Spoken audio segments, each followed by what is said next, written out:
Jharkhand paper leakage వ్యవహారంపై BJP రాష్ట్ర అధ్యక్షుడు రామచంద్రరావు కాంగ్రెస్పై తీవ్ర విమర్శలు చేశారు. జార్ఖండ్లో విద్యార్థులు రాజకీయాలకు అతీతంగా నిరసనలు చేస్తున్నారని, కానీ రాహుల్ గాంధీకి ఆ ఆందోళన కనిపించడం లేదా అని ప్రశ్నించారు. పేపర్ లీకేజ్ వ్యవహారం సీబీఐకి అప్పగించాలని డిమాండ్ చేస్తున్న జార్ఖండ్ ప్రభుత్వం ఎందుకు స్పందించలేదని నిలదీశారు. నాన్ స్టూడెంట్ నిరసన గురించి మాట్లాడుతున్న రాహుల్ నిజమైన విద్యార్థులు ఆందోళన చేస్తున్న జార్ఖండ్కి వెళ్లి వారితో ఎందుకు మాట్లాడడం లేదని ప్రశ్నించారు.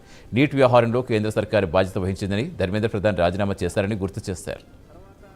స్లోగన్స్ మిత్రులారా, ఈరోజు ఏదైతే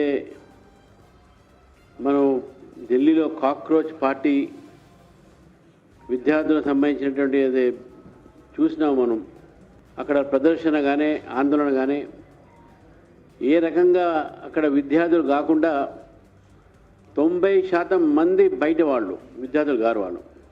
తర్వాత అక్కడ స్లోగన్స్ కూడా ఏమి ఇచ్చారు, స్లోగన్స్ దేశ వ్యతిరేకమైనటువంటి స్లోగన్స్ ఇచ్చారు.